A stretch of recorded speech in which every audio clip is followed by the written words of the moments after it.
ગઈ વખતે આપણે પરાગાશયના આડા છેદ એટલે કે અનુપ્રસ્થ છેદની અંતઃસંરચના વિશેની વાત થઈ હતી. ફરીથી એક વખત રિપીટ કરી લઈએ. પ્રથમ સ્તર અધિસ્તર સ્વરૂપે આવેલું છે, જે સામાન્ય રીતે રક્ષણાત્મક કાર્ય કરે છે. ત્યારબાદ આવેલું સ્તર જે સ્ફોટન માટેનું છે, એન્ડોથેસિયમ કહેવાય, જે સ્ફોટી સ્તર છે. ત્યારબાદ આવેલા 3 સ્તરો બાહ્ય, ત્યારબાદ મધ્ય અને અંત. મધ્ય સ્તર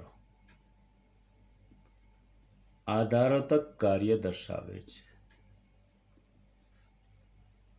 છઠ્ઠું સ્તર પોષક સ્તર છે.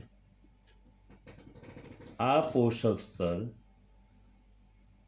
બહુકોષ કેન્દ્રીય રચના ધરાવતું પોષણ આપતું પોષક સ્તર છે, જેના કોષો શંકુ આકારે ગોઠવાયેલા હોય છે. આ ગોઠવાયેલા કોષો દ્વારા બીજાણુજનક પેશી, જે 7મા નંબરે આવેલી પરાગાશયની રચના છે, આ બીજાણુજનક પેશીને પોષણ આપે છે. પ્રત્યેક બીજાણુજનક કોષ આ બીજાણુજનક કોષ દ્વિકીય રચના ધરાવતા કોષો છે.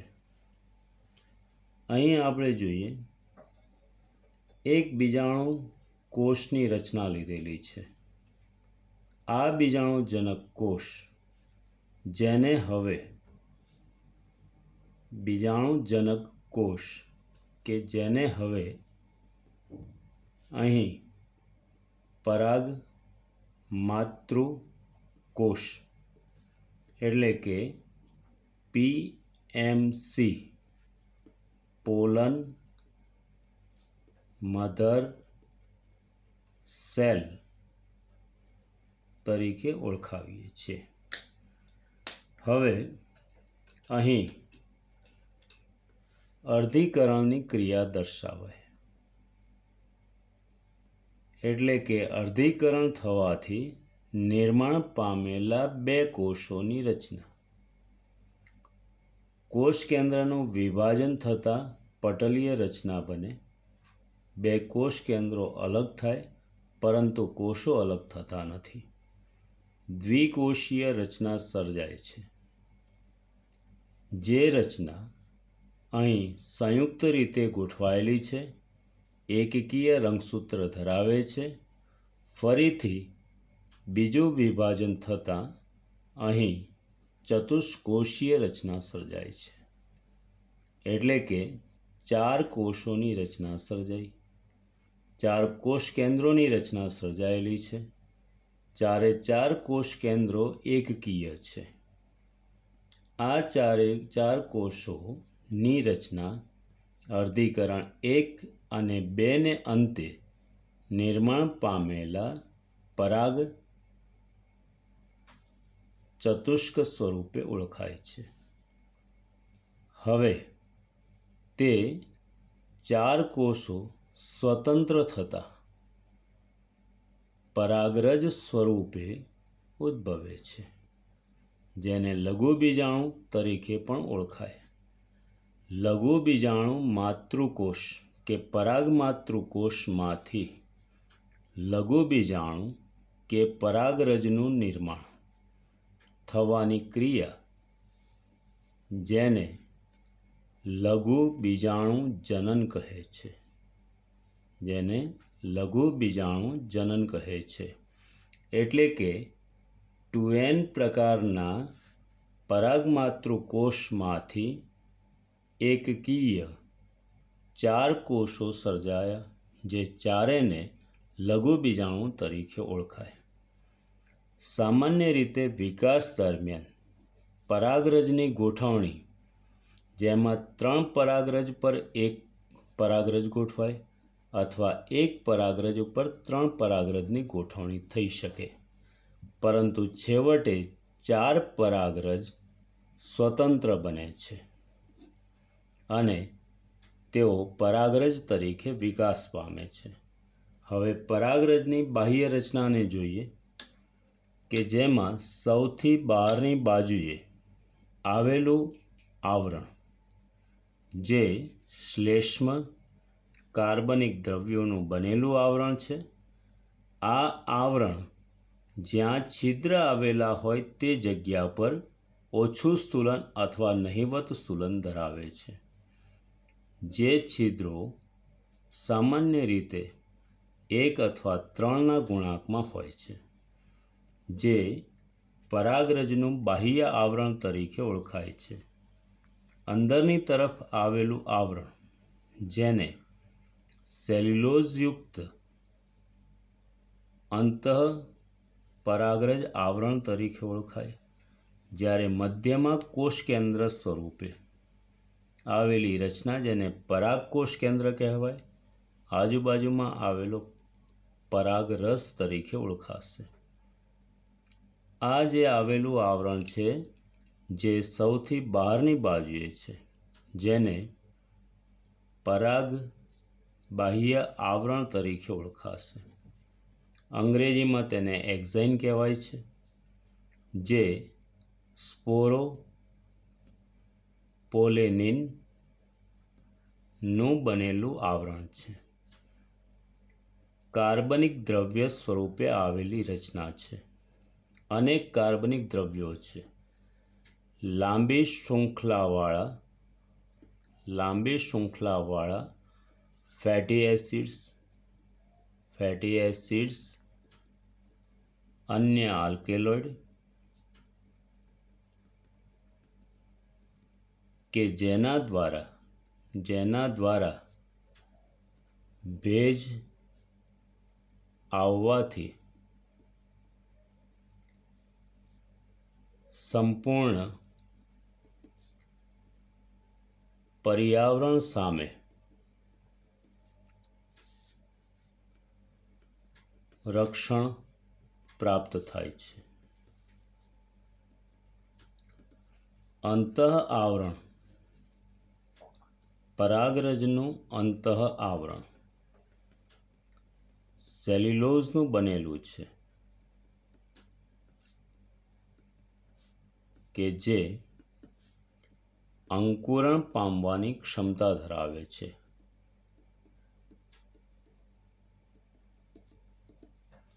જે અંકુરણ પામી અને તેના દ્વારા તે પરાગનલિકાનું નિર્માણ કરે છે. સૌથી બહારની બાજુએ આવેલું બાહ્ય પરાગરજ આવરણ, જે 3 છિદ્ર ધરાવે છે, ત્રણેયને જનન છિદ્ર તરીકે ઓળખાશે. અંદરની બાજુએ આવેલી રચના, જે સેલ્યુલોઝયુક્ત આવરણ છે, અને સૌથી અંદરની બાજુએ આવેલી રચના પરાગકોષ કેન્દ્રની, અને આજુબાજુમાં આવેલ પરાગ રસની રચના સ્વરૂપે છે. અહીં જનન છિદ્રમાંથી સેલ્યુલોઝયુક્ત આવરણ ધરાવતા અંતઃ આવરણનું અંકુરણ થઈ અંકુરણ નલિકા 1, 2 અથવા 3 બહાર ઉદ્ભવે છે. આ અંકુરણની ક્ષમતા સુક્રોઝ અથવા ખાંડના દ્રાવણમાં ઝડપી બને છે, જેથી અંકુરણ પામી અંકુરણ નલિકાનું નિર્માણ કરી શકે છે. આ ઘટના અંકુરણ નલિકાના નિર્માણ સ્વરૂપે ઓળખાય છે. ત્યારબાદ જનન છિદ્રમાંથી પરાગનલિકા એટલે કે અંકુરણ નલિકા વૃદ્ધિ પામે અને ત્યાંથી આગળ જતા તે થોડી વધુ વૃદ્ધિ પામી નલિકા સ્વરૂપે જોવા મળે. તે સમયે પરાગકોષ કેન્દ્રનું વિભાજન થાય છે, જે અસમાન હોય છે. મધ્યમાં નાનું ગોળાકાર જનનકોષ કેન્દ્ર અને નલિકા તરફ આવેલું લંબ ગોળાકાર કે નળાકાર વાનસ્પતિક કોષ કેન્દ્રની રચના આવેલી હોય છે. તેની આસપાસ આવેલી રચના પરાગરસ સ્વરૂપે હોય છે. સૌથી બહારની બાજુએ બાહ્ય આવરણ, અંદરની બાજુએ અંતઃ આવરણ, મધ્યમાં પરાગકોષ કેન્દ્રનું વિભાજન થતાં નિર્માણ પામેલા બે કોષ કેન્દ્ર, એક જનન કોષ કેન્દ્ર કે જે કોષરસ લપેટાતા જનન કોષ સ્વરૂપે નિર્માણ પામે. તેવી જ રીતે નાલ કોષની રચના સર્જાય છે, જેને વાનસ્પતિક કોષ પણ કહે છે. આ સ્વરૂપે લગભગ 60% જેવી આવૃત બીજધારી વનસ્પતિમાં પરાગરજનું વહન થાય છે, જ્યારે અમુક વનસ્પતિમાં ત્રિકોષીય સ્તરે આ જે રચના છે તે દ્વિકોષીય પરાગરજ તરીકે ઓળખાય. અમુક વનસ્પતિમાં જ્યારે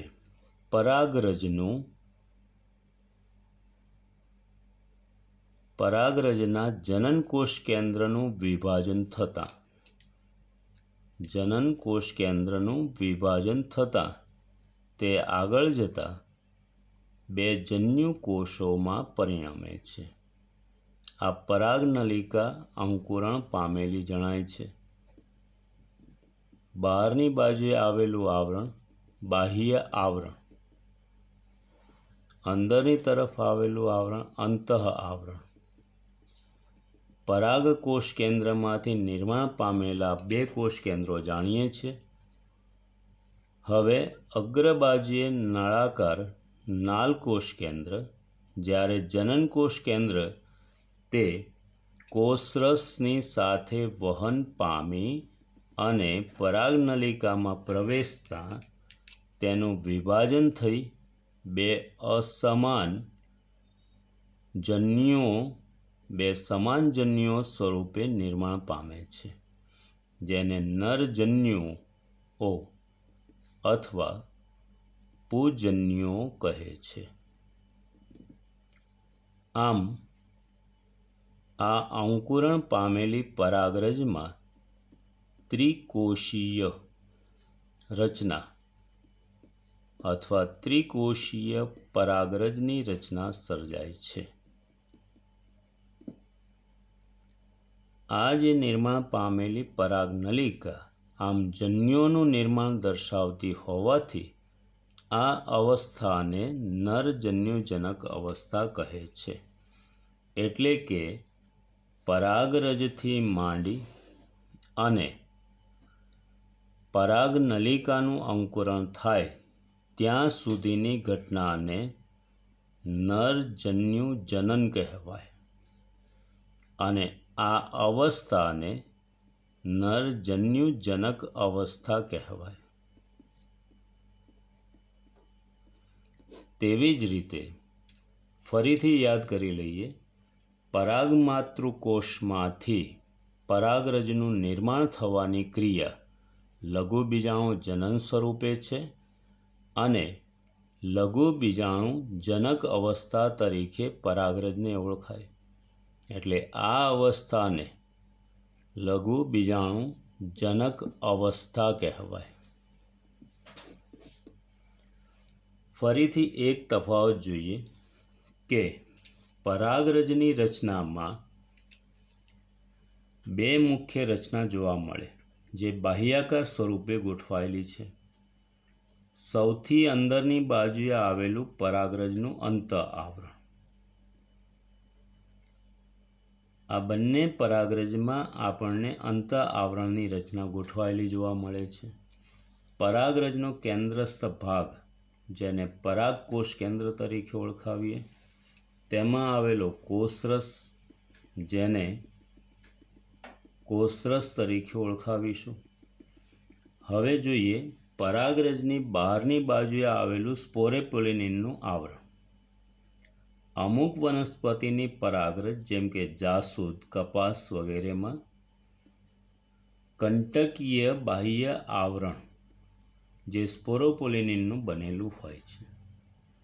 અમુક વનસ્પતિની પરાગરજ, ખાસ કરીને પવન પરાગિત વનસ્પતિની પરાગરજ જે લીસી હોય છે, અહીં કંટકીય પરાગરજની રચના ગોઠવાયેલી છે. અને આ જે રચના બહારની બાજુએ આવેલું સ્પોરોપોલિનનું સ્મૂથ અથવા તો સુંવાળું નાજુક આવરણ છે. આવી પરાગરજને લીસી પરાગરજ કહેવાય. આ પરાગરજને કંટકીય પરાગરજ કહેવાય. ફરીથી જોઈએ બાહ્ય આવરણ. બાહ્ય આવરણ અહીં લીસું છે માટે લીસી પરાગરજ કહેવાશે. અહીં કંટકીય છે માટે કંટકીય પરાગરજ તરીકે ઓળખાશે. બીજું જોઈએ પરાગરજનું કદ. તો અહીં પરાગરજનું કદ નાનું છે, અહીં પરાગરજનું કદ મોટું છે. ત્રીજો તફાવત જોઈએ. પરાગરજ વજનમાં હલકી હશે. આ પરાગરજ વજનમાં હલકી જોવા મળે, જ્યારે આ પરાગરજ વજનમાં ભારે જોવા મળે. શ્લેષ્મને અનુલક્ષીને ગણીએ તો આ પરાગરજમાં શ્લેષ્મનો અભાવ હોવાથી અશ્લેષ્મી પરાગરજ કહેવાય. આ પરાગરજના શ્લેષ્મમાં આવેલું હોવાથી શ્લેષ્મી પરાગરજ કહેવાય. પરાગનયનની ક્રિયા માટે ગણીએ તો વાત પરાગિત પરાગનયન માટે લીસી પરાગરજ ઉપયોગી બને. કીટ પરાગનયન માટે અથવા કીટ પરાગનયન કંટકીય પરાગરજનું થાય છે. તો અહીં આપણે પરાગાશયના આડાછેદનું રિવિઝન કરી ત્યાંથી માંડી અને મુખ્ય બે ક્રિયાઓ લઘુ બીજાણુ જનન અને નરજન્યુજનનની ક્રિયા તેમજ લઘુ બીજાણુજનક અવસ્થા અને નરજન્યુજનક અવસ્થા સુધીની વાત આપણે કરી. હવે નેક્સ્ટ લેક્ચરમાં આપણે સ્ત્રીકેસર ચક્ર અને અંડકની રચના વિશે વાત કરીશું.